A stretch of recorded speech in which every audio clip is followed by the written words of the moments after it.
అందరూ శ్రద్ధపడి దేవుని మాటలు వినాలని ప్రభు పేరట మీకు మనవి చేస్తున్నాను.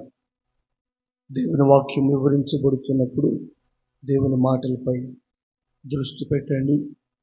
గ్రహించుటకు, అర్థం చేసుకున్నటకు ప్రయత్నం చేయండి. ఎక్కువ సమయం మనకు గుర్తుండాలంటే వాటిని వ్రాసి భద్రపరుచుకోవటం మంచిది. కొన్నిసార్లు మీరెక్కడైనా దేవుని మాటలు చెప్పవలసి వస్తే ఈ వ్రాసిన మాటలు ధ్యానం చేసి చెప్పవచ్చు. ప్రారంభ కాలంలో నేను దేవుని సేవకు వచ్చి ప్రసంగాలు చేస్తున్న తరుణంలో, మొదలుపెట్టిన తరుణంలో కొన్నిసార్లు కొంచెం అనుభవజ్ఞులైన దైవజనులు, పెద్దవారైనటువంటి వారు, మంచిగా చెప్పగలిగిన వారు దేవుని వాక్యాలు చెప్పగా వాటిని రాసి ఉంచుకుని మరి ఒక సందర్భంలో నాకు అవకాశం దొరికినప్పుడు వాటినే మళ్ళొకసారి నా కోణంలో ధ్యానం చేసి వాటిని చెప్తూ ఉండేవాడిని. అవి నాకు ఎంతగానో సహకరించినవి. ఎందుకంటే దేవుని వాక్యాన్ని ఎలా ఆలోచన చేయాలి, ఎలాగ దాన్ని అనాలిసిస్ చేయాలి, ఎలాగ దాన్ని డెలివర్ చేయాలి, చెప్పాలి అనే విషయాలు కొంత అవగాహన కలిగి ఉండడానికి ఉపయోగపడింది. అందువల్ల మీ అందరికీ నా యొక్క మరి వ్యక్తిగత ప్రత్యేకమైన సలహా గమనించండి.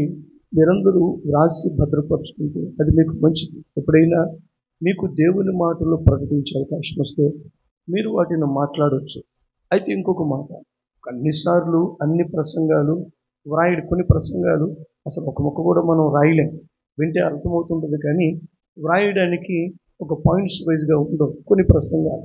మరికొన్ని ప్రసంగాలు మరి ఖచ్చితంగా ఆ పదాల అర్థాలు, వాక్యాల అర్థాలు, వాటి ఆ వాక్యాన్ని భాగములుగా విభజించి ఇలాగ అనాలిసిస్ చేసి వివరించడం అనేది అవి వ్రాసుకోదగ్గ ప్రసంగాలు. అందువల్ల మరి ఆ కొన్ని మాటలు మనం వ్రాసుకోదగినవి. ఎందుకు ఈ మాట చెప్పాలంటే, మీరు వచ్చేటప్పుడు మీ బైబిల్తో పాటుగా సంఘారాధన క్రమాలకు మీ యొక్క మరి బైబిల్తో పాటుగా ఒక సపరేట్ బుక్ అలాగే పెన్ను మీరు దగ్గర పెట్టుకుంటే ఇవన్నీ రాయడానికి మీకు అవకాశం ఉంటుంది. భద్రపరుచుకుని ధ్యానం చేయడానికి మొదటి పెట్టు చెప్పడానికే రాసుకోమని చెప్పండి. మీరు వ్యక్తిగతంగా ఇంటికి వెళ్ళి ధ్యానం చేయడానికి అనేది మొదటి విషయం. రెండవది, మీరు ఎక్కడైనా చెప్పాలనుకున్నప్పుడు ఒకవేళ గవుకులో కొరత ప్రసంగం సిద్ధపడడానికి అవకాశం లేకపోతే సిద్ధపరచబడి చెప్తున్న ప్రసంగాలు కాబట్టి అవి మీకు చెప్పడానికి అనుకూలంగా ఉంటాయి. అందువల్ల అది మనం ఆల్సిన అవసరం ఉంటా ఉంది. సో ఇప్పుడు చెప్పబోతున్నటువంటి విషయాలు గతంలో ఒకసారి మీతో మాట్లాడాను.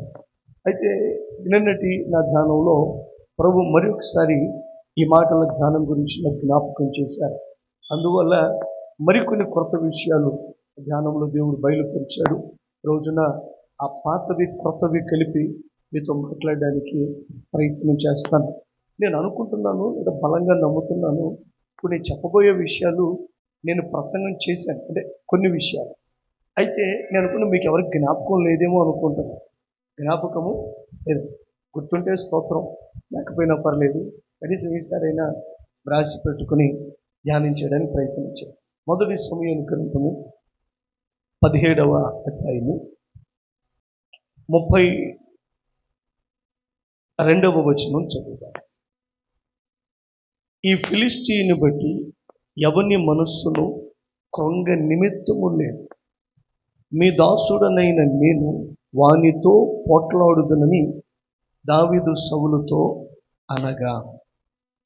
గమనించండి, ఇక్కడ భక్తుడైన దావీదు గొల్యాతుతో మాట్లాడుతున్నటువంటి మాటలు వ్రాయబడి ఉన్నవి.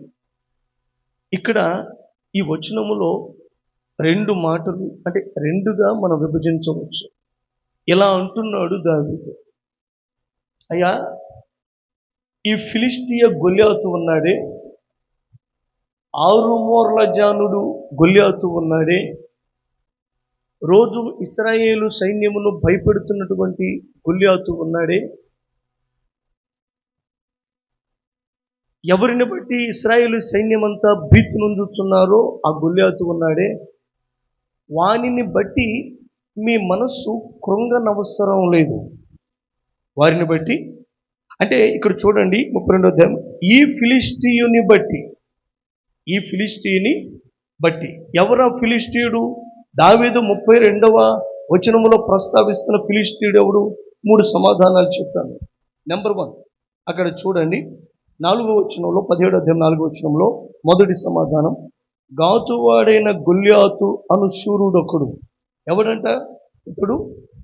ఫిలిష్టియ దేశంలోని గాతు పట్టణానికి చెందిన గాతువాడైన గొల్యాతు అను శూరుడు అనే మాట బైబిల్లో వ్రాయబడి ఉన్నది. అతడు రెండవ సమాధానం అదే వచనంలో, అతడు 6 మూళ్ల జానుడు ఎత్తు మనిషి. గొల్యాతు ఎవరు గమనించిన అక్కడ మాట్లాడుతున్నది, అతడు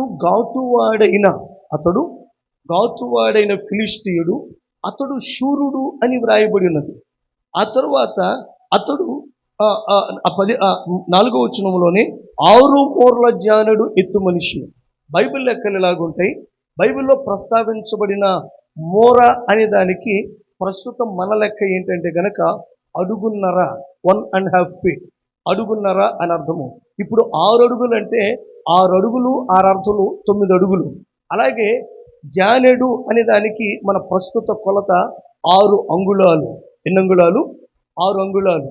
అంటే ఈ గొల్యాతు ప్రస్తుత లెక్కల ప్రకారము అతడు 9 అడుగుల, గమనించండి, 6 అంగుళాలు, 9.5 అడుగులు మన లెక్క ప్రకారం. అంత ఎత్తుగల ఆజానుబాహుడు శూరుడు అని వ్రాయబడింది. ఆ తర్వాత 5వ వచనం చూడండి, అతడు ఎవరు? అతని తల మీద రాగి శిరస్త్రాణముండెను, అతడు యుద్ధ కవచములు ధరించుండెను. ఆ కవచములు 5,000 తులముల రాగి ఎత్తుగలది, మరియు అతని కాళ్ళకు రాగి కవచములను, అతని భుజముల మధ్య రాగి బల్లెం ఒకటి ఉండెను. అతని ఈటె కర్ర నేతగాని ధోని అంత పెద్దది, మరియు అతని ఈటె కొన 600 తులముల ఇనుము ఎత్తుగలది. ఒకడు డాలును మోయిచు అతని ముందర పోగుచుండెను. ఎవరంటే ఇతడు యుద్ధ కవచములు ధరించిన వాడు. అతడు గమనించండి 5వ వచనంలో చూస్తే అతని రాగి శిరస్త్రాణం ఉన్నదంట. రాగి, గమనించి ఆ తర్వాత ఆ రాగి అంటే అతని కవచములన్నీ రాగివి. అతని కాళ్ళకు రాగి కవచాలు ఉన్నాయి. అతని భుజముల మధ్య రాగి, అన్ని రాగి వస్తువులే ఉన్నాయి. 7వ వచనంలో చూస్తే అతని ఈటె కర్ర నేతగాని ధోనంత పెద్దది, మరియు అతని ఈటె కొన 600 తులం ఎత్తుగలది. గమనించి అతనికి డాలు కూడా ఉంది. ఇలా చెప్తాను వినండి. ఎవరు అంటే అతడు ఫిలిష్టియ దేశములోని గాతువాడు. ఎవరు అంటే అతడు శూరుడు. ఎవరు అంటే 6 మూర్ల జానుడు, అనగా ప్రస్తుత లెక్కల ప్రకారము 9 అడుగుల 6 అంగుళాలు కలిగిన వ్యక్తి. ఎవరు అతడంటే తలకు రాగి శిరస్త్రాణము, గమనించిన ఒళ్ళంతా రాగి కవచాలు, కాళ్లకు రాగి కవచాలు కలిగిన వాడు. అతని భుజముల మధ్య రాగి బల్లెమున్నది అని వాక్యంలో వ్రాయబడినది. అలాగనే అతడు, గమనించిన, ఒకడు డాలు మోయించు అంటే అతడు డాలు కలిగిన వాడు. అంటే గమనించండి, సర్వాంగము, గమనించండి, ఆయుధముల చేత కవచముల చేత కప్పబడిన వాడు, గమనించండి అని వాక్యంలో వ్రాయబడింది. మాత్రమే కాదు, ఎవరి గొల్యాతు అంటే గనక అక్కడ చూడండి, అతడు 17వ అధ్యాయము చూస్తే 11వ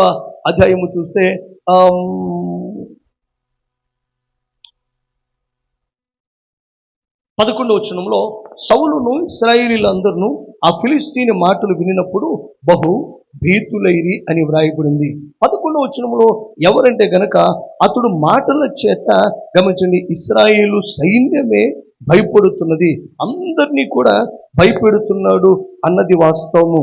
గమనించండి, ఇంకో మాట కూడా మీకు చదివిస్తాను. 24వ వచనం, ఇశ్రాయేలీయులందరూ ఆ మనిషిని చూచి మిక్కిలి భయపడి వాని ఎదుట నుండి పారిపోగా.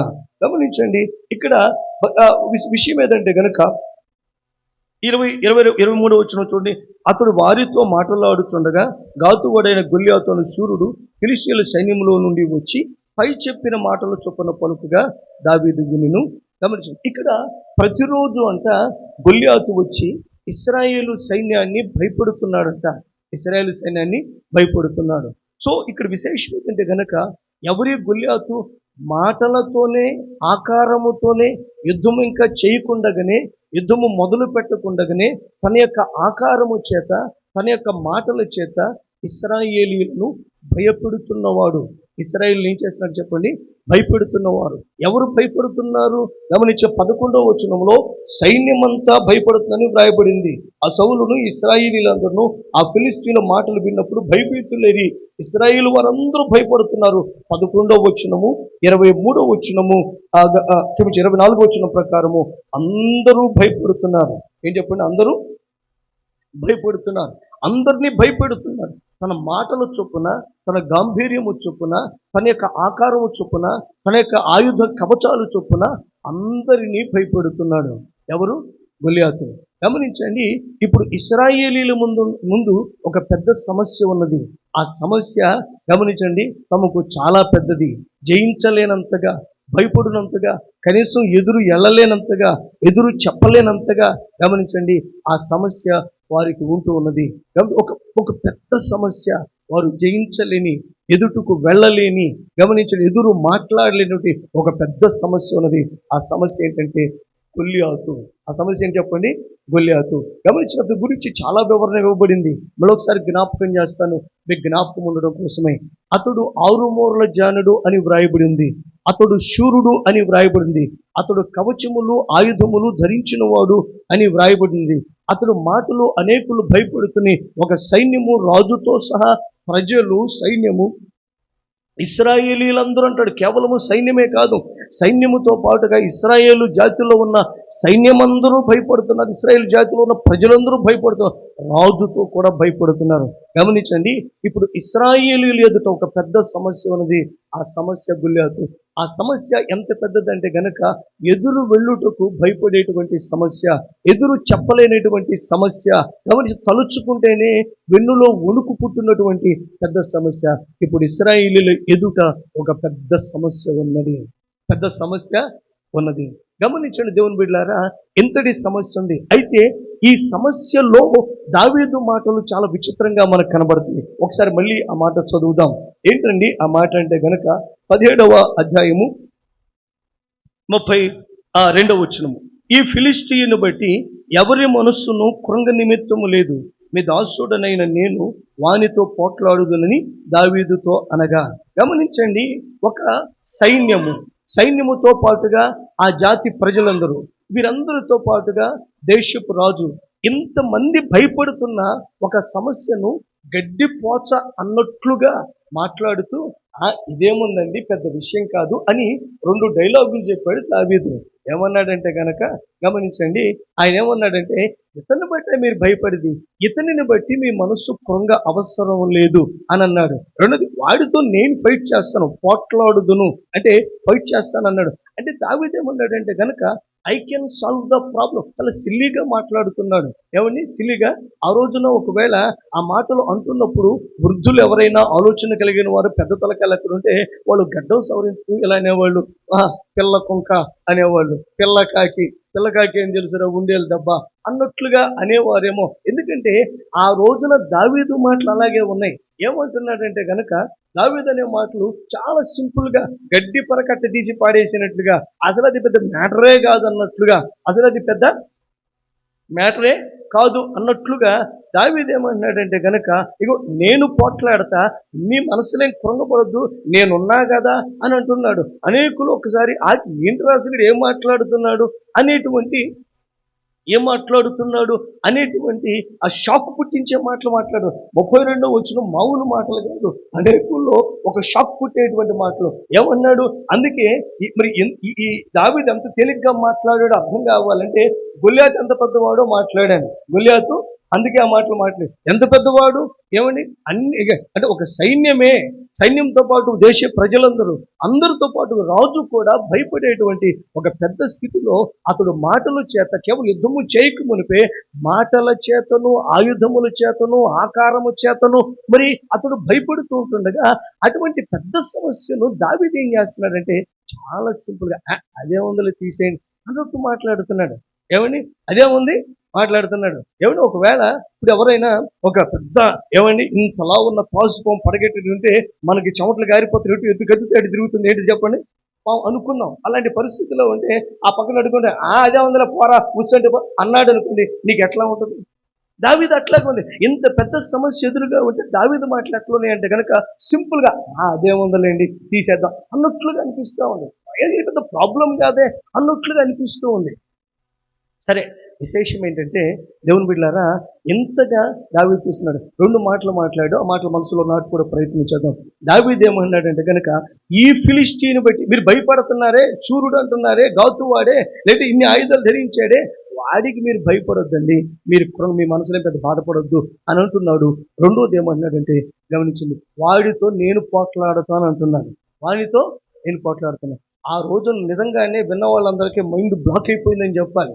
ఏం చెప్పండి, ఒక తిమ్మిరెక్కిపోయింది ఒకసారి. అంత కొన్నిసార్లు సడన్ కొన్ని న్యూస్లు వింటే గమనించండి, ఒక అలాంటి తిమ్మిరెక్కేస్తుంది బ్రెయిన్ కూడా అన్నట్లుగా అలాంటి వార్త అంటున్నారు. సరే, ఆ తర్వాత సంభవాలు జరిగింది ఏంటంటే ఏదోలే పిల్ల కొంక తెలియక మాట్లాడాడు అని అనుకుందామా? జరిగిన సంభవాన్ని చెప్తాను. 50వ వచనం చదువుదాం. 50వ వచనం. దావీదు ఫిలిష్తీని కంటే బలాఢ్యుడై ఖడ్గము లేకయే ఒడిసెలతోనూ రాతితోనూ ఆ ఫిలిష్తీని కొట్టి చంపింది. అయిపోయింది. 50వ వచనం కంక్లూజన్ ఇచ్చేసాడు. ఏమంటాడంటే కనుక, దావీదు ఫిలిష్తీయుని కంటే బలాఢ్యుడై, ఫిలిష్తీయుని కంటే బలాఢ్యుడై ఖడ్గము లేకయే ఒడిసెలతోనూ రాయితోనూ ఆ ఫిలిష్తీని కొట్టి చంపాడు. అయిపోయింది. ఎంత సింపుల్గా మాట్లాడాడో 32వ వచనంలో అంతే సింపుల్గా చంపేశాడు. ఏమన్నా విన్నారా? ఎంత సింపుల్గా మాట్లాడాడో అంతే సింపుల్గా చంపేశాడు. అది ఏంటి విచిత్రం? మాటలు సరే, అతడు ఎంత పెద్దవాడో మాట్లాడాడు. ఎవరు? గొల్యాతు. గుర్తున్నాయి కదా? చెప్తారు ఒకసారి, నాకు విషయాలు చెప్తారా? ఎంత పెద్దవాడని మాట్లాడాను. ఫస్ట్ ఎక్కడోడు? ఫిలిష్తీయుల దేశంలో గాతువాడు. అది మామూలు విషయమే లేదు, ఒక సమాచారం. రెండోది, ఎలాంటి వాడంట? ఆకారం చెప్పండి. 9.5 అడుగులు ప్రస్తుత లెక్కలు, లేదా ఆ రోజుల్లో లెక్క ప్రకారం 6 మూరల జానెడు. రైట్. రెండవది, ఆయుధాలు కలిగిన వాడు. రాగి శిరస్త్రాణము, రాగి కవచాలు, రాగి కాళ్ళకు ఉండే రక్షక కవచాలు, భుజముల మధ్య బల్లెము, డాలు, ఆయుధాలు కలిగిన వాడు. మూడవది, అతడు మాటల చేత భయపడుతున్నాడు. మాటల చేత ఏమంటున్నాడు? మీలో ఒకరిని మీ పక్షంగా ఏర్పరచుకుని నా మీద యుద్ధానికి పంపండి. మీలో ఒకరిని ఏర్పరచుకుని యుద్ధానికి పంపండి. నేను వస్తాను మా తరపు నుంచి. మా తరపున నేను డిసైడ్ అయిపోయింది. మీ తరపున మీ పక్షంగా ఒకరిని ఎన్నుకుని పంపించండి. నేను గెలిచానా? మీరందరూ మాకు దాసులు. మీరు పంపించిన వాడికి గెలిచాడా? మేమందరం మీకు దాసులం. అయిపోతుంది యుద్ధం, పెద్ద మనందరూ పెద్ద యుద్ధం చేయవసరం అని అంటున్నాడు. ఆ గాంభీర్యానికి, ఆకారానికి, ఆయుధాలకి ఇశ్రాయేలు జాతి భయపడుతున్నారు. అలాంటిది గొల్యాతు. సరే, అలాంటి వాడిని మనం ఏం చెప్పాము? చాలా సింపుల్గా గడ్డిపోచట పక్కన పడేసినట్టుగా తీసేశాడు అన్నట్లుగానే చేసేసాడు. 50వ వచనంలో ఏం రాయబడి ఉంది? దావీదు గొల్యాతు కంటే, ఫిలిష్తీయుని కంటే బలాఢ్యుడై ఖడ్గము లేకే రాజు చేతను, ఒడిసెల చేతను కొట్టి చంపేసి అయిపోయిందండి. ఇప్పుడు అంత పెద్ద మనుష్యుని సమస్యను చాలా సింపుల్గా తీసేశాడు. అప్పటికి దావీదు ఎవరో మీతో మాట్లాడతారు. అప్పటికి దావీదు ఎవరో 2 విషయాలు చెప్తాను. చూడండి, 15వ వచనం చూడండి. అప్పటికి దావీదు ఎవరో మాట్లాడతాను. దావీదు బెత్లెహేములో తన తండ్రి గొర్రెలను మేపుచు సౌలు నొద్దకు తిరిగి పోవచ్చు వచ్చుచు ఉండెను. ఎవరు దావీదు అప్పటికి? చెప్పండి. గొర్రెల కాపరి. ఎవరని? దావీదు అప్పటికి ఎవరు? ఈ యొక్క సవాలు చేసినట్లుగానే జయించినప్పుడు హూ ఇస్ డేవిడ్? ఎవరు దావీదు? గొర్రెల కాపరి. రెండవది, ఇక్కడ చూడండి 33వ వచనం. సౌలు ఈ ఫిలిష్తీయుని ఎదుర్కొని వానితో పోటలాడుటకు నీకు బలము చాలదు, నీవు బాలుడవు, వాడు బాల్యము నుండి యుద్ధాభ్యాసము చేసిన వాడని దావీదుతో అని తలలు పైకెత్తాడు. రాజుగారు అంటూ ఉన్నారు, నీవు బాలుడు. ఎవరని? బాలుడు. ఆయన అంటమే కాదు, చూడండి 42వ వచనం చూడండి. గొల్యాతు కూడా చుట్టూ పారజూచి దావీదును కనుగొని అతడు బాలుడై ఎర్రని వాడును రూపసేయుండుట చూచి అతని తృణీకరించాడు. సరే, అతడు చక్కని నేత్రాలు కలిగిన వాడు రూపసేయున్నది, సరే ఆ విషయం ప్రక్కన పెట్టండి. అతడు ఎవరంట? బాలుడని ఎవరెవరు అంటున్నారు? ఇశ్రాయేలు దేశపు రాజు సౌలు బాలుడు అంటున్నాడు. యుద్ధానికి వచ్చిన శూరుడైనటువంటి గొల్యాతు కూడా బాలుడు అంటున్నాడు. సో మొదటిగా గొర్రెల కాపరి, రెండవదిగా ఎవరు చెప్పండి? బాలుడు. సో ఏదేమైనా అంటే బాలుడు అని వ్రాయబడి ఉంది. ఏం చెప్పండి? కొంచెం క్లాస్గా ఉందిలేండి వర్డ్. ఏమని? పిల్లోడు అంటే సులువుగా ఉంటుంది మాట. సో బాలుడు అని వ్రాయబడి ఉంది. బాలుడు అని వ్రాయబడి. ఎవరంటున్నారు? సౌలు అంటున్నాడు. గొల్యాతు కూడా చుట్టూ పారదూసి ఒక పిల్లోడు వస్తున్నాడంట. పిల్లోడు అంటే బుడిబుడి అడుగులేసే మరీ పిల్లోడు కాదు లేండి, ఒక టీనేజర్ టైప్, 13, 14 మ్యాక్స్ 17 అనుకుంటున్నాను నేను. అంతటి నువ్వు మీసాల ఒక బాలుడు, పిల్లోడే అన్నట్లుగా. సో అతడు బాలుడు, అతడు గొర్రెల కాపరి. రెండవది బాలుడు. మూడవది యుద్ధాభ్యాసము లేదు. సౌలు అంటాడు, అబ్బాయి నువ్వు బాలుడివి, నీకు యుద్ధ విద్య లేదు.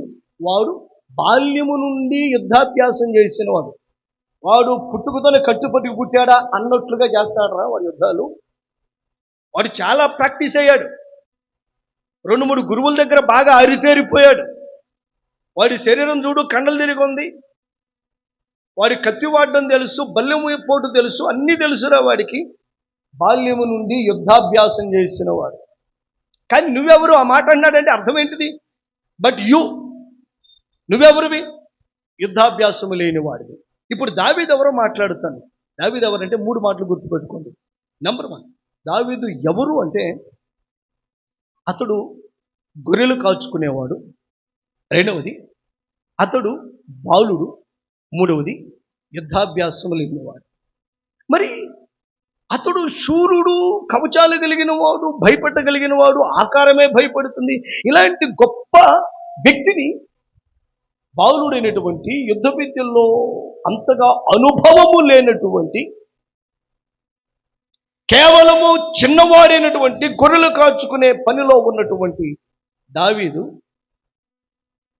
గడ్డి పోచవలి తీసి మాట్లాడాడు అన్నట్లుగానే చేసి చూపించాడు. అయితే దేవుని బిడ్డలారా, రోజున ఏంటండి కాన్ఫిడెన్స్? ఎవరికి? దావీదుకి. ఏంటి కాన్ఫిడెన్స్? ఏంటి ధైర్యం దావీదుకి? ఎందుకు ఇంతగా తీసి మాట్లాడి అన్నట్లుగానే జయించాడు? దావీదు ఈ 17వ అధ్యాయంలో మొత్తం 58 వచనాలు ఉన్నాయి. 58, 59 చూడండి. 58 కదా? రైట్. 58 వర్సెస్.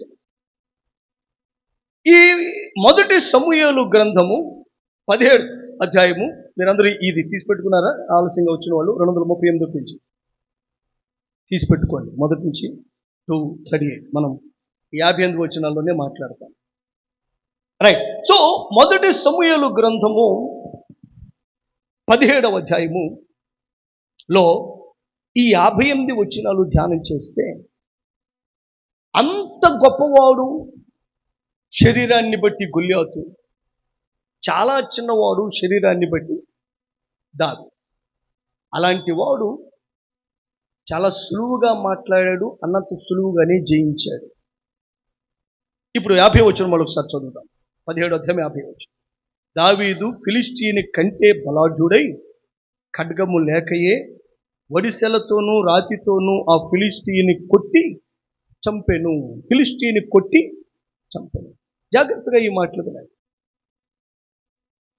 దావీదు ఫిలిష్తీయుని కంటే బలాఢ్యుడై. ఇందాక మాట చెప్పాను, ఇశ్రాయేలీయుల ఎదుట ఒక పెద్ద సమస్య ఉన్నది. ఆ సమస్య పేరేం చెప్పాను నేను?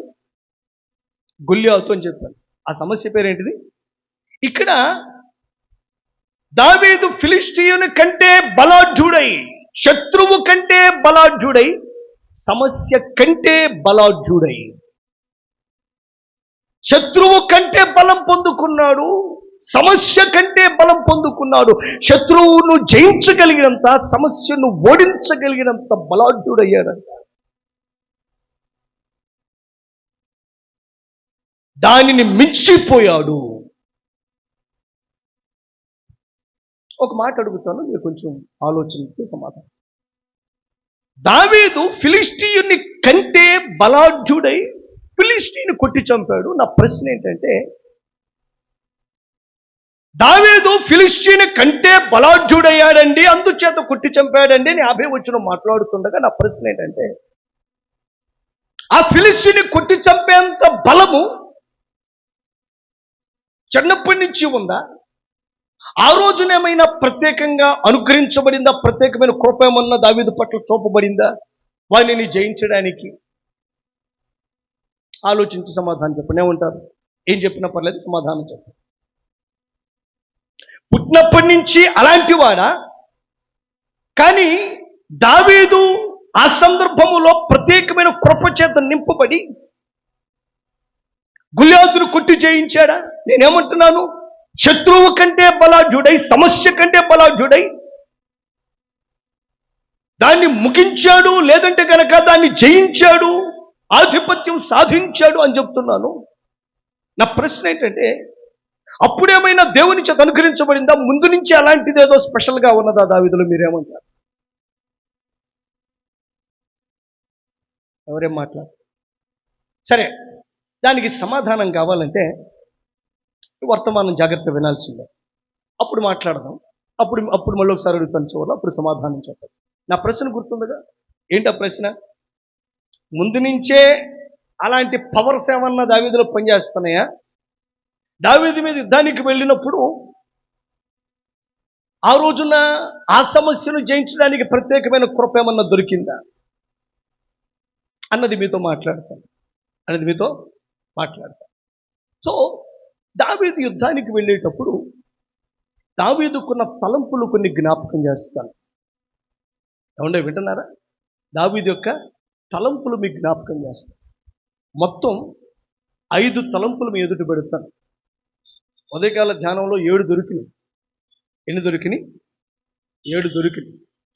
7 దొరికినాయి కానీ 5 మాట్లాడతాను. ఎన్ని మాట్లాడతాను? 5 మాట్లాడతాను. సో ఒక్కొక్కటి మాట్లాడదాం. నేనేమంటానంటే, ఇది ఇలా గుర్తుపెట్టుకోండి. యుద్ధమునకు దావీదు మీదకి యుద్ధానికి వెళ్ళినప్పుడు దావీదుకు 5 తలంపులు ఉన్నాయి. ఎన్ని తలంపులు ఉన్నాయి? ఆ 5 తలంపులు ఏంటో మీతో మాట్లాడతారు. మీరు జాగ్రత్తగా వినాలి. ఓకేనా? రైట్. నెంబర్ 1 ఇలా చెప్తాను. ఇశ్రాయేలు జాతి వాళ్ళు ఉన్నారు. ఫిలిష్తీయులు ఆ రోజున యుద్ధానికి వచ్చారు. అక్కడ పిక్చర్ ఏంటంటే, దావీదు గొర్రెల కాపులుగా గొర్రెలు కాచుకున్నాడు. దావీదు 8వ వాడి ఇంట్లో. ఆయనకు 7 అన్నలు. ఎంతమంది అన్నలు? 7. 7లో 3 మిలిటరీలో ఉన్నారు. 7లో 3 ఎక్కడ ఉన్నారు చెప్పండి? పెద్దవాడు ఏలియాబు, 2వ వాడు అబీనాదాబు, 3వ వాడు షమ్మా.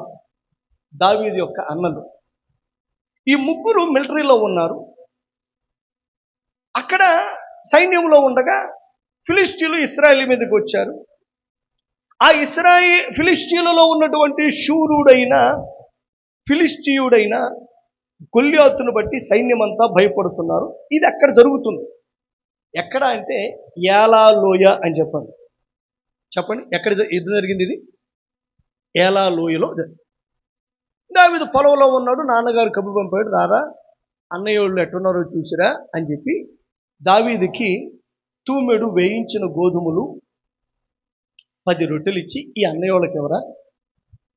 మళ్ళీ అక్కడ సైన్యాధిపతి ఉంటాడు, ఆయనకు జున్ను అంటే బాగా ఇష్టం, మొన్న అన్నయ్య వాళ్ళు వచ్చినప్పుడు చెప్పారు అన్నట్లుగా ఒక 10 జున్ను గడ్డలు ఇచ్చి, ఇవి సహస్రాధిపతి ఇవ్వు అన్న. వెళ్ళి ఏమీ లేదు, అన్నయ్య వాళ్ళు ఎట్లా ఉన్నారు కనుక్కొని వచ్చి చెప్పు, నేను వెళ్ళలేను. ఎందుకంటే అప్పటికి వృద్ధుడై ఉన్నాడని రాయబడింది. ఏమండి? 12వ వచనం చివరి మాట చూడండి, ముసలివాడై ఉండేను. ఎవరు? యెషయా బాగా వృద్ధుడైపోయాడు, అందువల్ల బాలుడైన దావీదును వెలిగించిన. అక్కడికి వెళ్ళేప్పటికి ఏం జరుగుతుంది? యుద్ధం జరుగుతుంది. ఏం జరుగుతుంది? యుద్ధం జరుగుతుంది. ఆ పక్కన లోయలో ఆ పక్కనేమో ఫిలిష్తీయులు, ఈ ప్రక్కనేమో ఇశ్రాయేలీయులు ఉన్నారు. దావీదు పరిగెత్తుకుని వెళ్ళి సామాను కాపలా కాసేవాడి దగ్గర ఈ సామాన్ అంతా పెట్టి లోపలికి వెళ్ళి ఏం జరుగుతుందంటే అంత గందరగోళంగా ఉందా అని అడిగాడు. ఆయన అన్నాడు, యుద్ధం జరుగుతుందయ్యా, ఇదిగో చూసావా ఫిలిష్తీయుడు.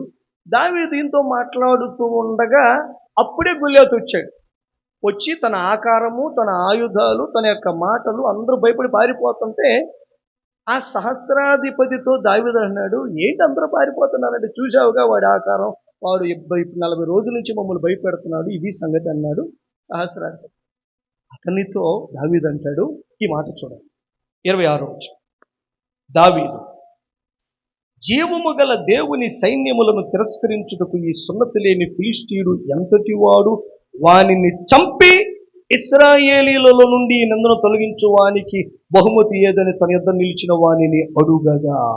తలపై దావీదు అంటాడు, వాడికి భయపడుతున్నారా?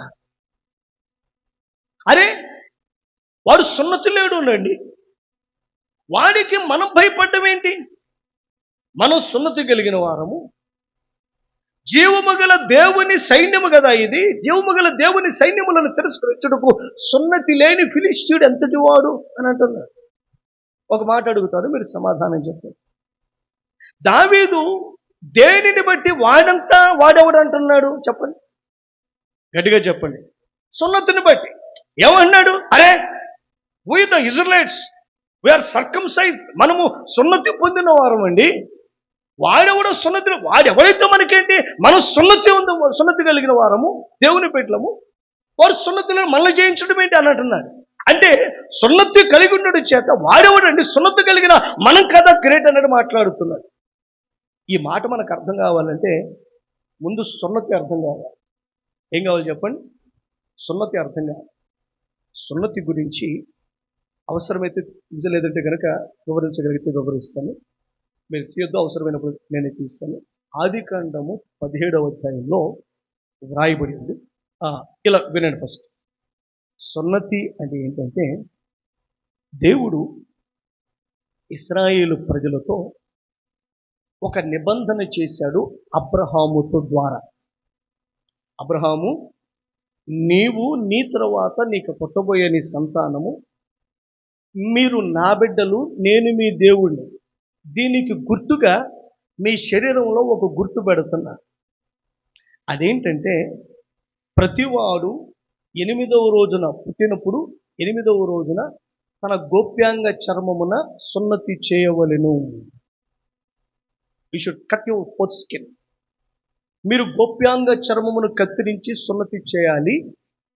ఇది నాకు నీకు మధ్య ఉన్న నిబంధన. ఏంటి? ఎందుకు ఇది? ఇది ఒక గుర్తు మాత్రమే, ఒక విధేయతకు గుర్తు. దేవుడు కొన్ని విషయాలు చెప్తాడు, అది ఎందుకో దేవునికే తెలుసు, కానీ దానికి మనం విధేయులం అవ్వాలి. దానికి ఒక కారణం ఉంది.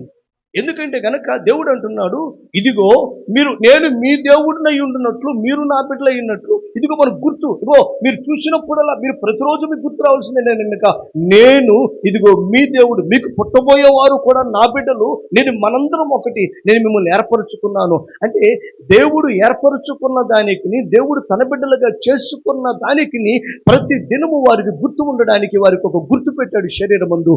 అదే సున్నతి. దాని అర్థం ఏంటంటే, నేను మీ దేవుడును, మీరు నా ప్రజలు. నేను మీ దేవుడును, మీరు నా ప్రజలు. ఇప్పుడు తీయండి 17వ అధ్యాయం ఆదికాండం. ఈ సమూయేలు గ్రంథం 17వ అధ్యాయం అట్లాగే ఉంచాం. ఆదికాండము 17వ అధ్యాయము, జెనసిస్ చాప్టర్ 17.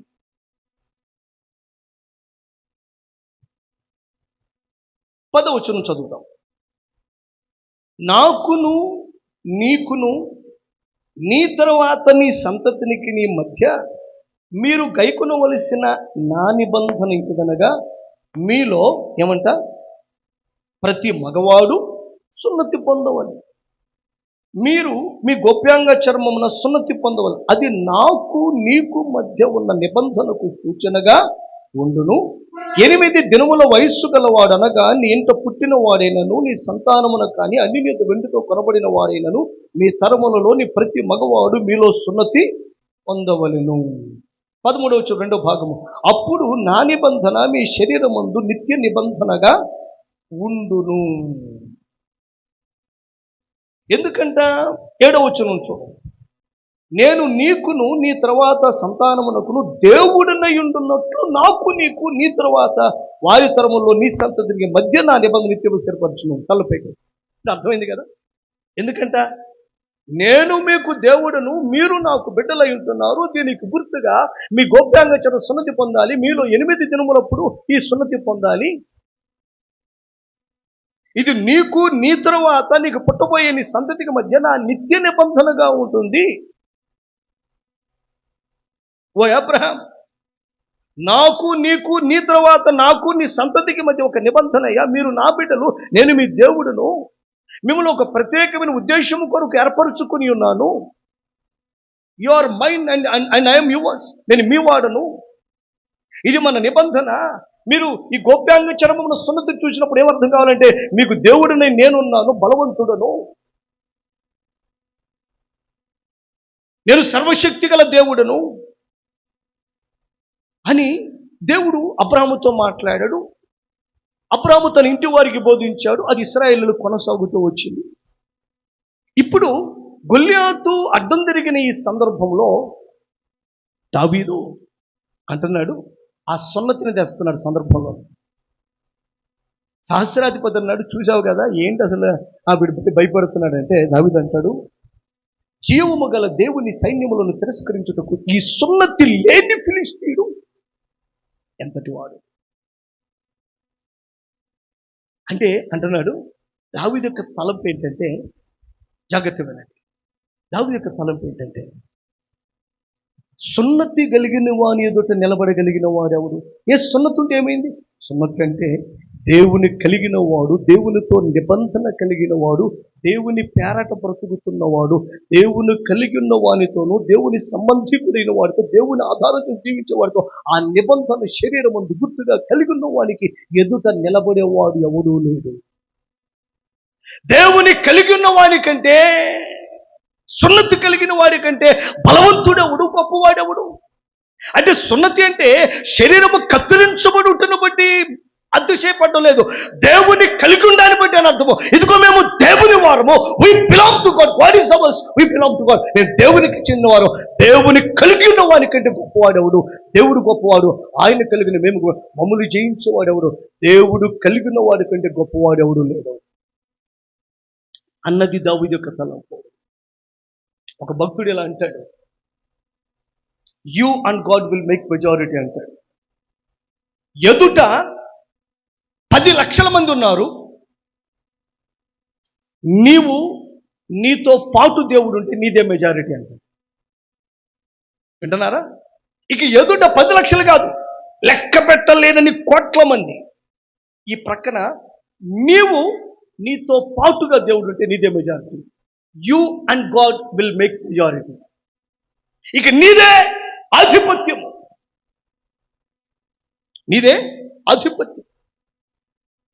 దావీదు అంటున్నాడు, నేను సున్నతి కలిగిన వాడు, అనగా దేవుని కలిగిన వాడును, నా శరీరం ముందు దేవుని కుట్టును ధరించిన వాడును, సర్వశక్తుడికి దేవుని బిడ్డనై ఉంటుండగా, నిబంధన కలిగిన వాడినై ఉంటుండగా, దేవుని కలిగిన నాకంటే గొప్పవాడెవడు? ఎదుట ఉన్నది గొల్యాతు కావచ్చు, నాతో దేవుడు ఉన్నాడు గనక నాదే ఆధిపత్యము, అతను ఎందుకు జయించడానికి అంటున్నాడు. అర్థమైతే స్తోత్రం చెప్పండి.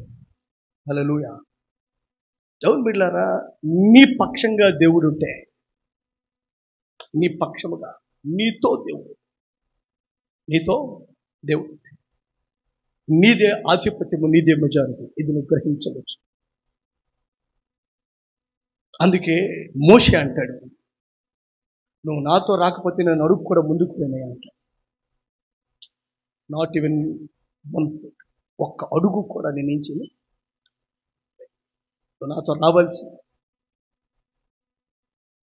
దేవుడు అన్నాడు, నాకు రావటం ఇష్టం లేదు, ఈ ప్రజలు దారి తప్పారు, నువ్వు వెళ్ళి నువ్వు ఉన్నావు కదా, నువ్వు చూసుకోలే, వదిలిపెట్టేశాను నీకు అంటే అన్నారు. లేదు లేదు, వాళ్ళందరూ నువ్వు రావాలంటే అని కూర్చున్నారు. దేవుడు వచ్చేదక్కర మోసెస్ న్యూ తాను దేవుడు కలిస్తే మెజారిటీ అని. నీతో దేవుడు ఉంటే వీళ్ళారా వర్ణించలేమండి దేవుని మేము. కలిగి ఉన్నవాడు ఎంత ధైర్యంగా ఉంటాడు. ఆలస్యం కావచ్చు గాక కొన్ని విషయాలు, ఇంకొన్ని ఇబ్బందుల ద్వారా వెళ్తూ ఉండవచ్చు గాక, దేవుణ్ణి కలిగి ఉంటే ధైర్యం వేరు, ఆ మనిషి నడక వేరు, తీరు వేరు. దావీదు అంటున్నాడు, బాలుడే గొర్రెల కాపరి, యుద్ధాభ్యాసంలో పెద్ద అనుభవం ఏం లేదు, అసలు లేదు, కత్తి పెట్టుకోవడం తెలియదు. ఒడిశలు మాత్రం నేర్చుకున్నాడు, అడవుల్లో తిరుగుతూ గొర్రెలు కాసుకుంటూ. అది ఎవరి దగ్గర, గురువు దగ్గర నేర్చుకున్నది ఏం కాదు. అలాంటి వాడు ఒక జాతినే భయపెడుతున్నటువంటి పెద్ద సమస్యను చూసాయి. పెద్ద సమస్య కాదంటున్నాడు. ఎందుకు? ప్రజలకేమో సమస్య పెద్దగా కనబడుతుంది, దావీదుకు చిన్నగా కనబడుతుంది. దేవుని కలిగి ఉన్నాడు గనక దావీదుకి ఇదెంత అంటున్నాడు, మిగతా వాళ్ళు అమ్మో ఇదా అని భయపడుతున్నారు. ఎంత తేడా ఉంది చెప్పండి. రెండు చిన్న మాటలు, అమ్మో ఇదా అనే మాటకి ఇదెంత అనే వాడికి ఎంత తేడా ఉంది. దావీదేమో ఇదెంత అంటున్నాడు, ఇశ్రాయేలు సైన్యము, ఇశ్రాయేలు ప్రజలందరూ అమ్మో ఇదా అంటున్నారు. దేవుని కలిగిన ఇదెంత అంటాడు, దేవుడు లేనివాడు అమ్మో ఇదా అంటాడు. దావీదుకు తెలుసు, దేవునితో, దేవుని సంబంధి, దేవుని కలిగిన వాడు, దేవునితో నిబంధన కలిగిన వాడు ఎంత ప్రత్యేకమైన వ్యక్తియో, ఎంత దేవుని బిడ్డయో దావీదు ఎరుగుతుంది.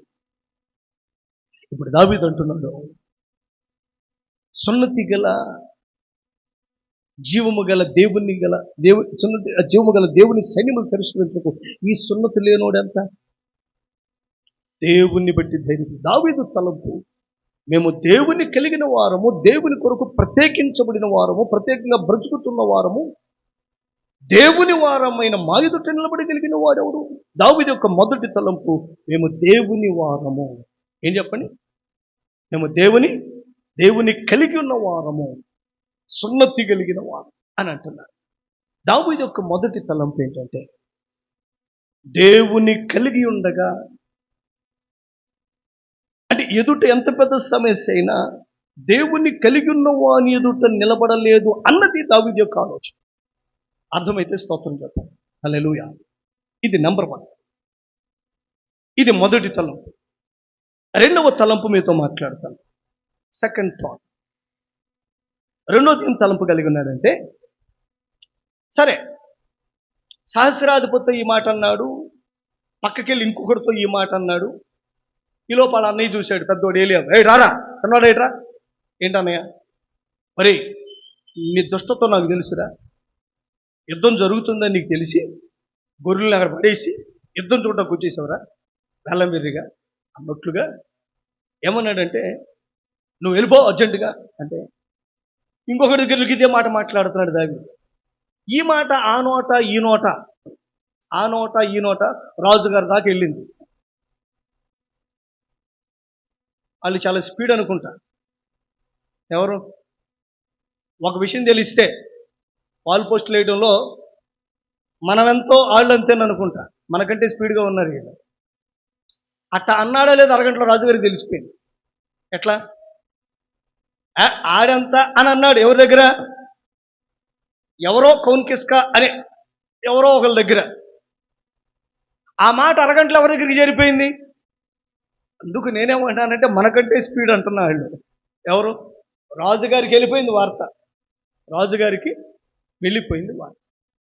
రాజుగారికి వెళ్ళిపోతే సరదాగా మాట్లాడుతున్నాలేండి అని సీరియస్గా తీసుకున్నారు.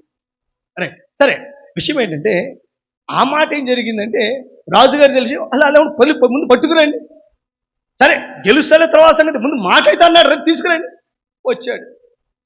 చూడంగానే ఫస్ట్ చూపులోనే దావీదు గారికి రాజుగారికి నీరసం అయిపోయింది. ఈ చూతు పొడ్డోడు. ఫస్ట్ మాట అదే, ఒరయ్యా నేనేంటో అనుకున్నాను. ఏమండి, మా పాస్టర్ గారు ఎప్పుడు ఒక మాట చెప్పేవారు, ఒకడంట కోతలకు వెళ్ళాడు. కోతలకు వస్తా పొలంలో ఒక అమ్మాయి గొప్పలు చెప్పాడు.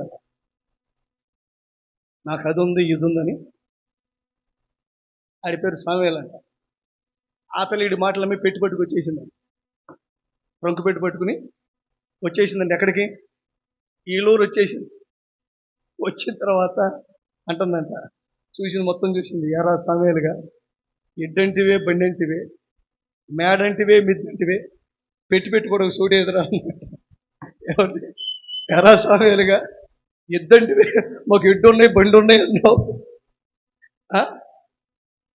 మేడంటివే మిద్దంటివే, పొలం అంటివే ఇంకేడోదంటివే, పెట్టుకోవడం సోటి ఎదురా గుడిలో. అంటే ఇప్పుడు విషయం ఏదంటే, దావీదుని చూసి ఇదే ఫీలింగ్ కలిగింది. ఎవరికి? సౌలుకి. ఏం ఫీలింగ్ అంటే, దావీదుగా ఆవిడ చంపుతా ఈవిడ చంపుతాను, నువ్వు చూస్తేనా భూమికి జాండనో ఏంటో పరిస్థితి. నేను చూడు ఎగేసుకుంటా నేను రమ్మన్నాను, నువ్వు బాలుడివి. ఆడి చూస్తేనా యుద్ధంలో ఆరితేరినవాడు, యుద్ధంలో ఆరితేరినవాడు. నువ్వేంటి ఇట్లా ఉన్నావు అంటే, అప్పుడు దావీదు ఒక మాట అన్నాడు. రాజా, నీకు 2 విషయాలు చెప్తాను. ఒకటి, మొట్టమొదటిది ఏంటంటే, ఒకప్పుడు సింహం వచ్చింది నా మీదకి. నా దగ్గర ఆయుధం ఏం లేవు, చేతులతో చీల్చి చంపేశా. ఒకప్పుడు ఎలుగుబంటి వచ్చింది నా గొర్రెల కోసం, దాన్ని చీల్చి పడేశా అని అంటాడు. ఇప్పుడు చదువుతాం 36 వచనం. మీ దాసుడనైన నేను ఆ సింహమును ఎలుగుబంటిని చంపితినే, జీవము గల దేవుని సైన్యములను తిరస్కరించిన ఈ సున్నతి లేని ఫిలిష్తీయుడు వాటిలో ఒకదాని వలె అగ్గును. ఏమన్నాడు? అయ్యా రాజుగారు, మీరేదో నాకు బాలుడిని యుద్ధంలో అనుకున్నారు, కానీ మీ దాసుడనైన నేను ఆ సింహమును ఎలుగుబంటిని చంపితినే, జీవము గల దేవుని సైన్యములను తిరస్కరించిన ఈ సున్నతి లేని ఫిలిష్తీయుడు వాటిలో ఒకదాన్ని వలె అగ్గును అన్నాడు. విన్నారా? మీరేదో అనుకున్నారు, కానీ వాటిని చీల్చాను. ఈ సున్నతి లేని ఫిలిష్తీయుడు వాటిలో ఒకదాని వలె అగ్గును అని అంటున్నాడు. ఇప్పుడు దావీదు యొక్క తలంపు చెప్తాను, జాగ్రత్తగా. మొదటిది ఏం చెప్పాను? దేవుని కలిగిన వాడును కనుక, దేవుడితో నిబంధన కలిగిన వాడు కనుక, ఆయన గుర్తును శరీరం ముందు ధరించిన వాడి కనుక, దేవుని కలిగిన వాడి కంటే గొప్పవాడెవడు? దేవుడు కలిగిన వాడు జయించలేని సమస్య ఉంది, అందువల్ల నేను జయిస్తాను. సున్నతి కలిగిన వాడు వాడెవడు? సున్నతి లేనివాడు వాడికి ఎంత ఉంటే, సున్నతి కలిగిన దేవుని కలిగిన నాకెంత ఉండాలి అన్నది మొదటి తలంపు. రెండవది ఏంటంటే, ఒకప్పుడు ఎలుగుబంటిని జయించాను, సింహమును జయించాను, ఇప్పుడు వీడు కూడా నెంబర్ 3 అంతే. నెంబర్ 1 సింహము, నెంబర్ 2 ఎలుగుబంటి, నెంబర్ 3 గొల్లియాతు. అంతమించి పెద్ద తేడా లేదు. నెంబరే మార్పు అంటున్నాడు. ఎవరు నెంబరే మార్పు అని అంటున్నాడు. ఒక్కొక్క మాట తిమ్మిరెక్కిపోతున్న బ్రెయిన్ ఎవరికి? సౌలు గారికేమో. అది ఏంటిదని ధైర్యం అన్నది సౌలు యొక్క తలంపు. సరే, ఇప్పుడు దావీదు తలంపు మాట్లాడతాను. దావీదు తలంపు, దేవుడు గతంలో సహాయపడ్డాడు. అదే మాట అంటాడు. ఏమంటాడంటే,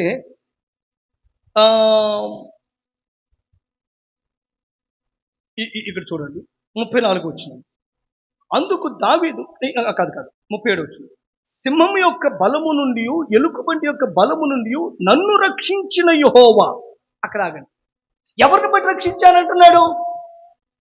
నన్ను రక్షించిన యెహోవా. అంటే సింహం యొక్క బలము నుండి తప్పించాడు, ఎలుగుబంటి యొక్క బలము నుండి తప్పించాడు. అంటే అర్థం ఏంటి? ఇప్పుడు దావీదు తలంపు మాట్లాడతాను. దావీదు తలంపు ఏంటంటే, గతములో సింహం యొక్క బలము నుండి, ఎలుగుబంటి యొక్క బలము నుండి తప్పించాడు. ఇప్పుడు గొల్లియాతు నుండి తప్పిస్తాడు. ఇలా క్లుప్తీకరిస్తాడు. గతంలో సహాయము చేసిన దేవుడు ఇప్పుడు కూడా సహాయపడతాడు. దేవునికి స్తోత్రం చెప్పండి. హల్లెలూయా. దావీదు యొక్క తలంపు, రెండవ తలంపు ఏంటంటే, గతములో సహాయము చేసిన దేవుడు ఇప్పుడు కూడా సహాయపడతాడు. The God who is with me in the past days will be with me in the present situation. గతించిన దినాలలో నాతో ఉన్న దేవుడు ఇప్పుడు కూడా ఉంటాడు అన్నది దావీదు. అయ్యా, ఒకప్పుడు సింహాన్ని ఎలుగుబంటిని జయించాను, నేను హీరో 6 ప్యాక్ అంటున్నాడా? దేవుని బట్టి జయించాను అంటున్నాడా? అప్పుడు సహాయపడ్డాడు, ఇప్పుడు కూడా సహాయపడతాడు అన్నది దావీదు యొక్క తలంపు. నెంబర్ 3, మూడవ తలంపు ఏంటంటే, జంతువుల బారి నుండి కాపాడిన దేవుడు మనుషుల చేతిలో నుండి కూడా కాపాడతాడు. మూడవ తలంపు చెప్పండి. శత్రువుల చేతిలో నుండి కాపాడిన దేవుడు మనుషుల చేతిలో. ఇది మూడవ తలంపు. దావీదు కలిగిన తలంపులు చెప్తాను జాగ్రత్తగా. మొదటి తలంపేమో మాట్లాడుకున్నాం సున్నతి గురించి. రెండవ తలంపు, గతములో కాపాడిన దేవుడు ఇప్పుడు కాపాడతాడు. మూడవ తలంపు, జంతువుల బారి నుండి కాపాడిన దేవుడు మనుషుల బారి నుండి కూడా కాపాడతాడు. అందుకు వెళ్తానంటున్నాడు యుద్ధానికి. అందుకు వాడంతా అంటున్నాడు, 6 మూల జానుడి వ్యక్తిని పట్టుకుని అందులో సగం లేని దావీదు అంటున్న మాట. 4వ తలంపు చెప్తాను జాగ్రత్తగా. రాజుగారు ఏం చేశాడు? సరేనయ్యా, నువ్వు వెళ్తానంటున్నావు, సరే వెళ్ళు, కనీసం మాట అని అన్నావులే. కొన్నిసార్లు ఏమంటాం? కనీసం మాట అని అన్నావు జాలే, పక్కన వాళ్ళు ఆ మాట కూడా అనలేదు, నువ్వు చెప్పిన మాట కూడా అంటాం కదా. అలాగే ఇక రాజుగారు ఏమన్నాడంటే, వెళ్దులే అని రాజుగారికి ఉన్న ఆయుధాలు ధరింపజేసి కత్తి పెట్టాడు. దావీదు వాటన్నిటిని మొయ్యలేకపోతున్నాడు. ఆ కత్తి మొయ్యలేకపోతున్నాడు, ఆయుధాలు మొయ్యలేకపోతా ఉంటే రాజుగారు, ఇవి నాకు వాడుక లేదు, తీసేస్తాను అన్నాడు. సరే నీ ఇష్టం, నాకు ఎట్ట కాన్ఫిడెన్స్ లేదు, ఎట్టగొట్టబో అన్నట్లుగా సరే కానీ అన్నాడు ఎవరు? సౌలు. అప్పుడు దావీదు ఏటి ఒడ్డుకెళ్ళి 5 నున్నను రాళ్ళను ఏరుకుని సంచులో వేసుకుని బయలుదేరిపోయాడు. ఇక్కడ చూడండి, చదువుతాను 38వ వచనంలో.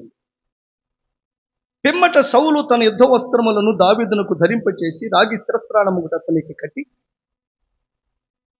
యుద్ధ కవచములను తొడిగించాడు. ఈ సామాగ్రి దావీదునకు వాడుకోలేదు కనుక తాను తొడిగిన వాటి పైన కత్తి కట్టుకుని వెళ్ళగలిగినది లేనిది చూచుకుని తర్వాత దావీదు, ఇవి నాకు వాడుకోలేదు, వీటితో నేను వెళ్ళలేనని సౌలుతో చెప్పి వాటిని తీసివేసి తన కర్ర చేత పట్టుకుని ఏటి లోయలో నుండి 5 నున్నని రాళ్లను ఏరుకుని తన యొద్దనున్న చిక్కములో ఉంచుకుని ఒడిసెల చేత పట్టుకుని ఆ ఫిలిష్తీయుని చేరువకు పోయెను. ఈ 2 మాటలు చూపిస్తాను చూడండి. 39వ వచనంలో వాడుక లేదు అన్నాడు. ఏమన్నాడు? ఇవి నాకు వాడుక లేదు అన్నాడు. 39వ చివరిలో అందుకని ఏం చేశాడు? చివరి మాట తీసివేశాడు. అప్పుడు 40వ వచనంలో రాళ్లను ఏరుకుని చేరువకు పోయెను. తలపై నా వాడుక లేదన్నాడు, తీసేశాడు.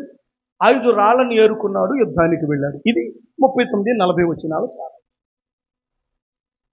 దావీదు యొక్క 4వ తలంపు చెప్తాను. 4వ తలంపు చెప్తాను. ఏంటండి ఈ 4వ తలంపు అంటే, ఏదో కలిగి ఉంటే దేవుడు నాకు జయమివ్వడు, నేను కలిగి ఉన్న వాటితోనే దేవుడు నాకు జయమిస్తాడు. అర్థమైతే స్తోత్రం చెప్పండి. హల్లెలూయా. సింపుల్గా మాట్లాడాలంటే, నేను కలిగి ఉన్న వాటితోనే దేవుడు నాకు జయమిస్తాడు. నేను జయించడానికి ఖడ్గము, శిరస్త్రాణము, కవచాలే అవసరంలా.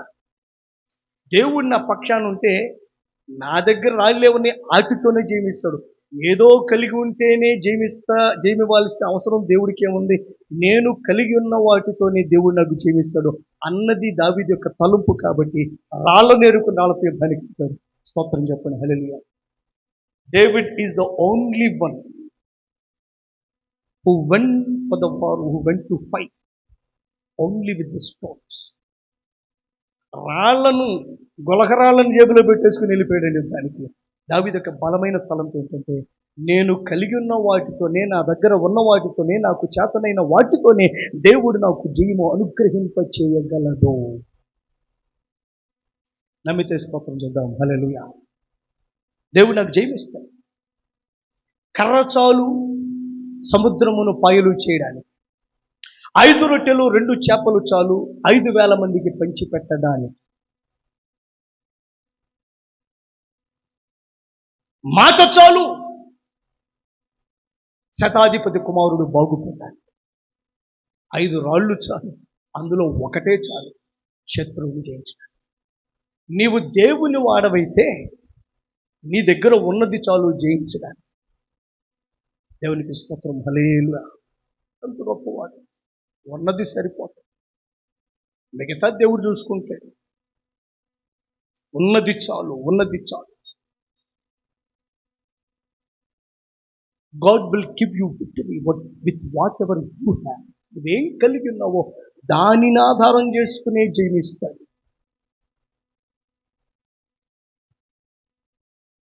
ఉన్న వాటితోనే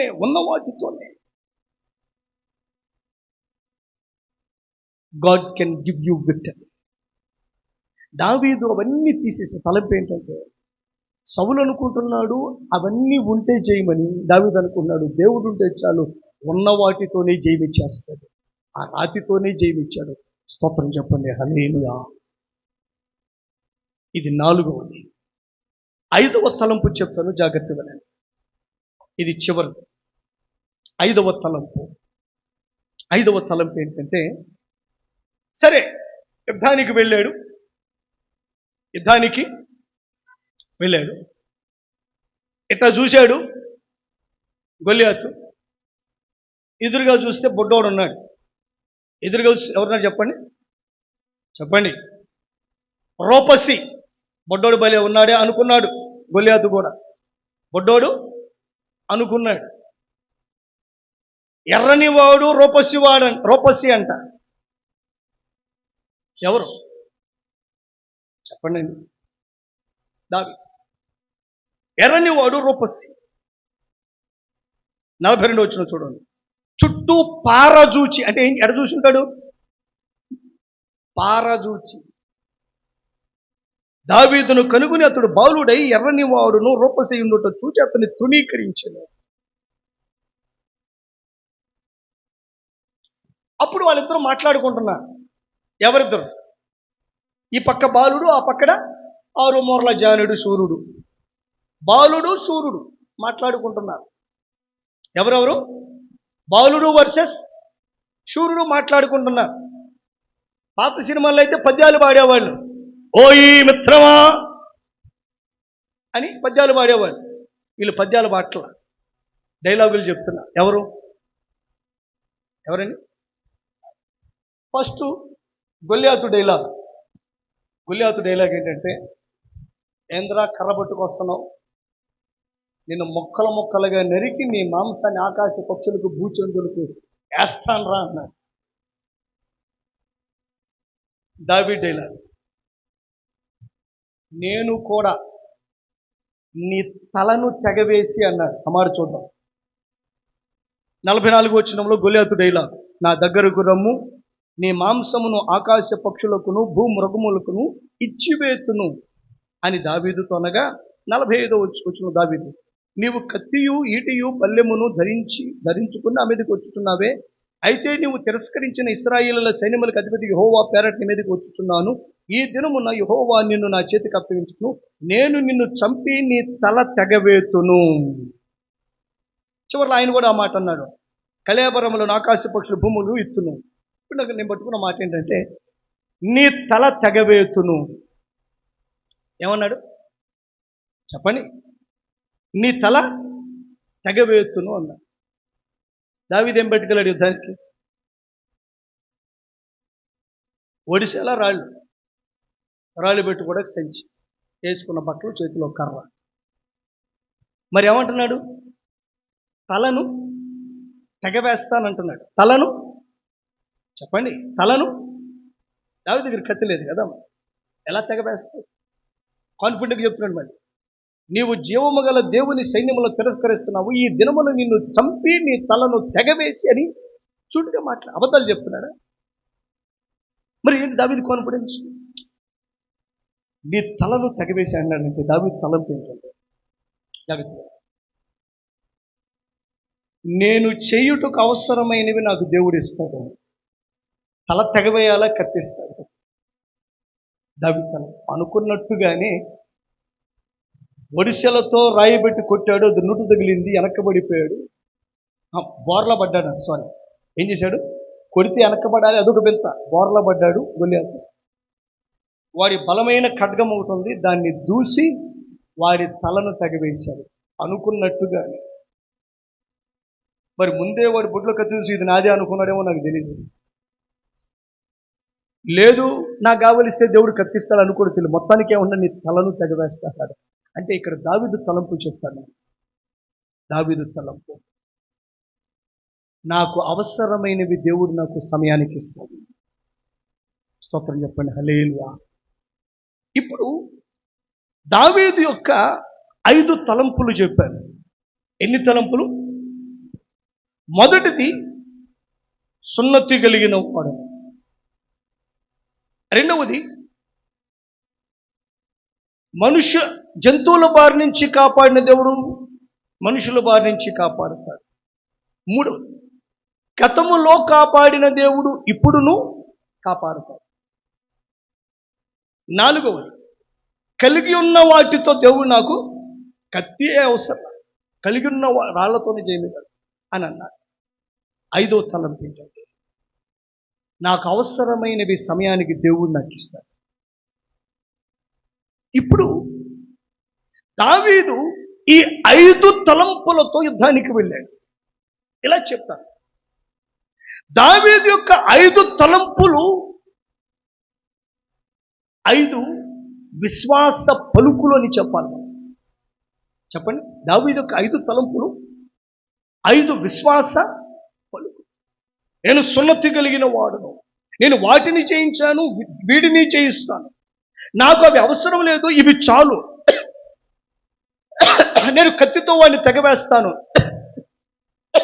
ప్రతి దాని వెనుక దావీదు విశ్వాసం కనపడుతుంది, దేవుని పైన నమ్మకం కనపడుతుంది. ఈ 5 సార్లు దావీదు దేవునిపై తన విశ్వాసాన్ని, నమ్మకాన్ని కనపరచాడు. విశ్వాసాన్ని, నమ్మకాన్ని. ఇప్పుడు చెప్తాను, యుద్ధానికి వెళ్ళేటప్పుడు తలంపు ఏంటంటే, నాకు కావలసిన శక్తి దేవుడు ఇస్తాడు.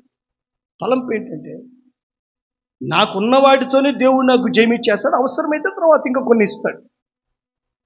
దావీదు తలంపు ఏంటంటే, దేవుడిని కలిగిన వాడు వాడంత తోడు వాడు. దావీదు తలంపు ఏంటంటే, వాటి నుంచి కాపాడు, వీడి నుంచి కాపాడలేడా? దావీదు తలంపు అప్పుడు సహాయపడి ఇప్పుడు లేడా దేవుడు? ఇలాంటి ప్రతి తలంపులోనూ విశ్వాసం కనపడుతుంది. ప్రతి తలంపులో ఏం కనపడుతుంది చెప్పండి? విశ్వాసం. ఇప్పుడు ఏం నేర్చుకున్నామంటే, దావీదు యొక్క 5 తలంపులు నేర్చుకున్నాం. చెప్పండి, ఎన్ని తలంపులు? బాగా విన్నారు. దావీదు యొక్క 5 తలంపులు, 5 విశ్వాసాలు, 5 తలంపులు, దేవునిపై దావీదుకున్న 5 నమ్మికలు. నేను దేవుని వాడును గనక జయము నాదే. గతములో సహాయపడ్డాడు, ఇప్పుడు సహాయపడతాడు. జంతువుల నుండి కాపాడిన వాడు మనుషుల నుండి కాపాడుతాడు. నాకు కలిగి ఉన్న వాటితోనే దేవుని జయించగలిగిన కృప నాకు ఇస్తాడు. నాకు అవసరమైతే సమయోచితమైన తన కృపను అనుగ్రహింపచేసి నాకు సహాయం చేస్తాడు అన్నటువంటి 5 నమ్మికలు కలిగి ఉన్నాడు దేవుని పైన. దావీదు 5 తలంపులు, 5 విశ్వాసాలు, 5 విషయాల్లో దేవుని పట్ల దావీదు కనపరిచిన నమ్మికలు అని చెప్తున్నా. అయితే నేను ముగింపులోకి వచ్చేసాను. ఇప్పుడు దావీదు చాలా సింపుల్గా సమస్యను తీసేసాడు.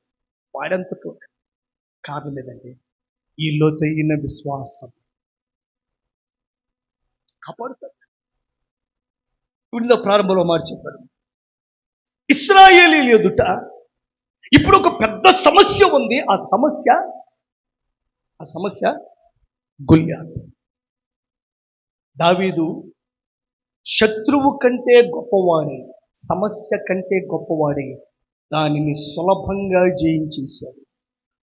రోజున పాఠం ఏంటంటే,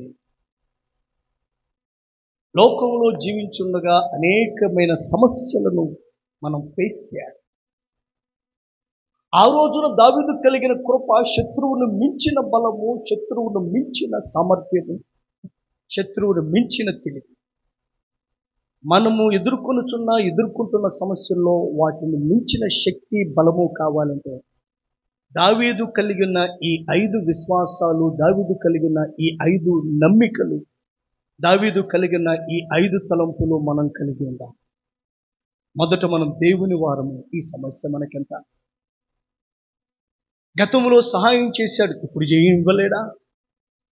జంతువుల బారి నుండే కాపాడాడు, మనుషుల బారి నుండి కాపాడా? అవసరమైనప్పుడు తెగవేయటకు కత్తి నాకు ఇవ్వలేడా? ఉన్న వాటితో దేవుడు జయం అనుగ్రహింపలు చేయలేడా? ఇంతటి లోతైన విశ్వాసం కలిగిన దావీదు సందర్భం వచ్చినప్పుడు గొల్యాతు కంటే బలాఢ్యుడై, సమస్య కంటే బలవంతుడై, శత్రువు కంటే బలవంతుడై జయించాడు. ఇంకో మాట, ఖడ్గము లేకయే. అక్కడ చూడండి 50 ఖడ్గము లేకయే ఒడిసెలతో రాతితో ఆ ఫిలిష్తీని కొట్టి చంపాడు. ఒక మాట చెప్తాను, తల తెగవేస్తే చచ్చిపోలా గొల్యాతు, రాయి పెట్టి కొడితే చనిపోయాడు. చనిపోయిన తర్వాత వెళ్ళి తల్లానికే తలబట్టుకొచ్చాడు. సీక్వెన్స్ మీకు అర్థమైందా? 50వ వచనం చూడండి. దావీదు ఫిలిష్తీని కంటే బలాఢ్యుడై ఖడ్గము లేకే ఒడిసెలతోనూ రాతితోనూ ఆ ఫిలిష్తీని కొట్టి చచ్చిపోయాడు. 57వ వచనం, వాడు బోర్ల పడగా దావీదు పరిగెత్తుకుని పోయి ఫిలిష్తీని మీద నిలుచుండి వాని కత్తి వరదూసి దానితో వాని చంపి వాని తలను తెగవేసెను. చచ్చిపోయిన తర్వాత అంతే తప్ప కత్తితో నరికితే చచ్చిపోలా.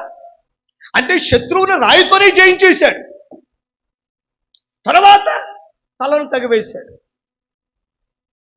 నా మాట విన్నారా? అంటే తనకున్న వాటితోనే జీవనం అనుగ్రహించాడు. ఖడ్గము లేకయే శత్రువును చంపాడు. ముగిస్తున్నాను. దావీదు దేవుని పట్ల కలిగిన లోతైన నమ్మికను, విశ్వాసమును, విశ్వాస తలంపులను బట్టి పొందుకున్నది దావీదు జాగ్రత్తగా దేవుని బలము చేత, దేవుని సహాయము చేత శత్రువు కంటే బలవంతుడై, సమస్య కంటే గొప్పవాడై గొల్యాతును చంపాడు. గొల్యాతును సమస్య కంటే గొప్పవాడు, అంత శక్తి వచ్చింది నమ్మికను బట్టి. ఎందుకు ప్రశ్న అడిగాను, చివరిలో సమాధానం చెప్తానన్నా. దావీదు ముందు నుంచి ఈ సమస్యను జయించే శక్తి కలిగి ఉన్నాడా? కలిగి ఉన్న విశ్వాసమును బట్టి దేవుని వద్ద నుంచి దీన్ని పొందుకున్నాడా? మీరు ఏది నిజమంటారు? పొందుకున్న విశ్వాసమును బట్టి ఆ ప్రత్యేకమైన కృపా సందర్భంలో పొందుకున్నాడు అంటున్నాను. ఇంతగా అంటే ఊరికే వెళ్ళిపోయిన యుద్ధానికి 6 ప్యాక్ చూసుకుని వెళ్ళాడా? ఒడిసెలను చూసుకుని వెళ్ళాడు? ఏవేమి కాదు. David knew this are all temporary, but కలిగిన్న వాటితోనే జీవిస్తాడని దావీదుకు తెలుసు. కనుక అతని విశ్వాసమును బట్టి, దేవుని పట్ల లోతైన నమ్మికను బట్టి దేవుడు దావీదును బలపరిచాడు. సమస్య కంటే పెద్దవాడిని చేశాడు. సమస్యను జయించునంత, సమస్యను దాటునంత, సమస్యను తన చేతుల్లో పెట్టుకున్నంత శక్తినిచ్చి జయించుటకు కృపచుతాడు. ఖడ్గము లేకయే. ఏదో ఉంటేనే జయించడం కాదు, నీకున్న వాడితో జయించాల్సిన. ఖడ్గము లేకపోయినా జయము నీదే, డబ్బు లేకపోయినా, తెలివితేట లేకపోయినా జయము కృప ప్రభు నీకిస్తాడు. దావీదు ఫిలిష్తీని కంటే బలాఢ్యుడే ఖడ్గము లేకే ఫిలిష్తీని చంపాడు, కొట్టి చంపాడు, రాతితోనే కొట్టి చంపాడు. నేను ముగిస్తున్నాను. జయించుటకు దావీదు శక్తి కలిగి ఉన్నాడు. సమస్యను జయించుటకు, సమస్య మీద ఆధిపత్యం సాధించుటకు దావీదు శక్తి కలిగి ఉన్నాడు. కారణం దేవుని పట్ల లోతైన నమ్మిక, విశ్వాసమును బట్టి ముందు అడుగు. వీటిని బట్టి అతడు జయించాడు, భయపడక. బాలుడే, యుద్ధాభ్యాసము లేనివాడే గొర్రెల కాపరి మించి చేయించాడు. మనం కూడా ఈ సమస్యల ద్వారా వెళ్తూ ఉంటాం. అవి నీకు పెద్దగా కనపడుతున్నాయి. సౌలుకు అమ్మో అనేంత గొప్పవాడు గొల్లియాతు, దావీదుకు వీడంతా అనేటువంటి చిన్నవాడు గొల్లియాతు. ఎందుకని ఒకటే సమస్య, ఒకరికి పెద్దగా, ఒకటి దేవుని పట్ల విశ్వాసం కలిగిన వాడు, మరి ఒకటి దేవుని గురించి ఆలోచన చేయలేవాడు. అంత గురించి పెద్ద భేదం లేదు. సైన్యము భయపడుతుంది. సైన్యమునకు గొల్లియాతు పెద్ద సమస్య, దావీదుకు గొల్లియాతు విషయమైన పెంచలేదు. కారణం దావీదు దేవునిపై విశ్వాసం కలిగిన, దేవుని పట్ల నమ్మిక మనల్ని ఎంత బలవంతులు చేస్తుందో, దేవుని కొరకు వేసే అడుగులు ఎంత బలవంతులు చేస్తుందో, సమస్య పైన ఆధిపత్యం సాధించని ఇలా చేస్తూ దావీదే సాక్ష్యం. దావీదు యొక్క 5 తలంపులు, 5 విశ్వాసాలు. దేవుడి మాటలు మన వెనుకల్లో దీవించిన కాక చిన్న ప్రార్థన చేసుకో.